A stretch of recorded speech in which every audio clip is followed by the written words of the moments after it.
എൻ്റെ പേര് രാമകൃഷ്ണൻ എന്നാണ്. ഞാൻ കേന്ദ്ര ഗവൺമെൻറ് സർവീസിൽ നിന്ന് ഡെപ്യൂട്ടി സെക്രട്ടറി ആയിട്ട് റിട്ടയർ ചെയ്താണ് 2012. അത് കഴിഞ്ഞ് 5 കൊല്ലം ഇന്ത്യൻ ഇൻസ്റ്റിറ്റ്യൂട്ട് ഓഫ് മാസ് കമ്മ്യൂണിക്കേഷൻ്റെ ഡയറക്ടറായിട്ട് വർക്ക് ചെയ്തു.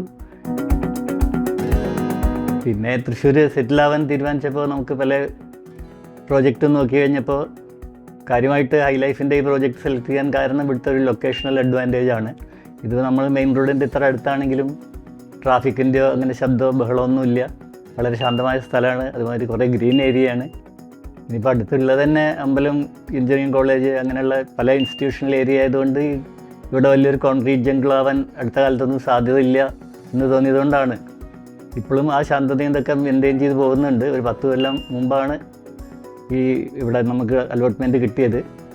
അത് കഴിഞ്ഞിട്ട് ലീഗൽ ഒബ്ലിഗേഷൻസ് ഒക്കെ കഴിഞ്ഞു വെച്ചാലും ഇപ്പോൾ ഹൈ ലൈഫ് ഇപ്പോഴും വളരെ നല്ല റിലേഷനാണ് നമ്മളുടെ അസോസിയേഷനായിട്ടും ഒക്കെ മെയിൻറ്റെയിൻ ചെയ്യുന്നത്. ഇപ്പോൾ എന്ത് മെയിൻ്റനൻസ് പ്രോബ്ലം ഉണ്ടെങ്കിലും നമ്മൾ അസോസിയേഷൻ്റെ അടുത്ത് റിക്വസ്റ്റ് ചെയ്താൽ അവർ വന്ന് ഇൻസ്പെക്ട് ചെയ്യുക. അവർ ടെക്നീഷ്യൻസോ അവരുടെ ആൾക്കാരെയൊക്കെ നമുക്ക് പ്രൊവൈഡ് ചെയ്യുന്നുണ്ട്. എല്ലാവിധ സഹായ സഹകരണങ്ങളും നമുക്ക് കിട്ടുന്നുണ്ട്. അത് നോക്കിയിട്ടാണ് അപ്പോൾ നമ്മളുടെ മോൾക്കൊരു ഫ്ലാറ്റ് വാങ്ങണം എന്ന് പറഞ്ഞപ്പോൾ ഇവിടെ അടുത്ത് തന്നെ ഗ്രേഷ്യയിൽ ഒരു പ്രോജക്റ്റ് തുടങ്ങിയപ്പോൾ അവർ പറഞ്ഞു ഇതിനേക്കാൾ നല്ല ക്വാളിറ്റി കമ്മ്യൂണിറ്റീസൊക്കെ ആയിട്ടാണ് നമ്മളവിടെ തുടങ്ങുന്നത്. അപ്പോൾ മോളിപ്പോൾ അവിടെ ഒരു ഫ്ലാറ്റ് വാങ്ങിച്ചു. അപ്പോൾ she is also very happy. കാരണം ഇവിടുത്തെക്കാളധികം കമ്മ്യൂണിറ്റീസ് അവിടെ ഉണ്ട്.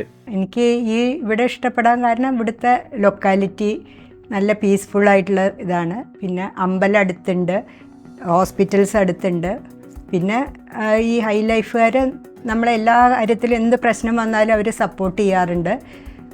അതുകൊണ്ട് ഹാപ്പിയാണ്. അതുകൊണ്ട് തന്നെ മോൾക്കും റെക്കമെൻഡ് ചെയ്തു. അവൾ വാങ്ങി, അവൾക്കും അവിടെയൊക്കെ ഇഷ്ടപ്പെട്ടു.